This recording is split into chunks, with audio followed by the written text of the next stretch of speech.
Daniel Obono, figure de l'antisémitisme et de l'obsession racialiste des LFI. Alors que l'affaire Epstein provoque depuis quelques jours une vague d'antisémitisme d'une violence inouïe sur les réseaux sociaux, la députée LFI Daniel Obono s'est empressée d'alimenter les pires théories complotistes en accusant Jeffrey Epstein d'être un agent israélien. Un procédé aussi irresponsable qu'antisémite qui s'ajoute à la très longue liste de dérapages haineux de l'élue parisienne qui brigue désormais la mairie du 18e arrondissement.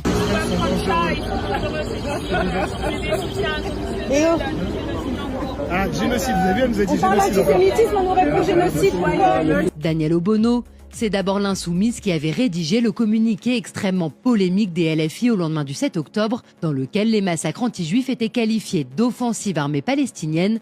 C'est ensuite elle qui avait affirmé au micro de Jean-Jacques Bourdin que le Hamas est un mouvement de résistance. C'est un mouvement de résistance. Oui, et oui, c'est un mouvement de résistance, c'est ce que vous pensez. Qui se définit comme tel et qui est reconnu comme tel par les instances internationales. C'est encore elle qui avait accueilli chaleureusement en France en 2022 Jeremy Corbyn, l'ancien leader de la gauche britannique, débarqué pour cause d'antisémitisme, pour ses liens avec des membres du Hamas et du Hezbollah, et pour sa fascination des régimes russes et iraniens.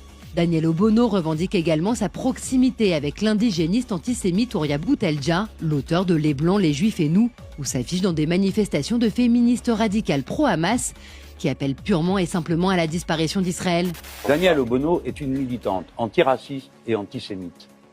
Contre l'antisémitisme, pardon. La députée s'illustre surtout régulièrement pour son obsession racialiste.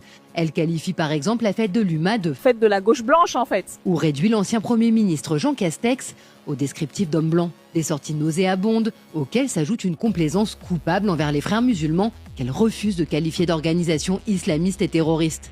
Non. Répondez à la question. Vous posez des questions. Elle est simple. Est-ce que pour vous, les frères musulmans sont une organisation islamiste et terroriste et dangereuse?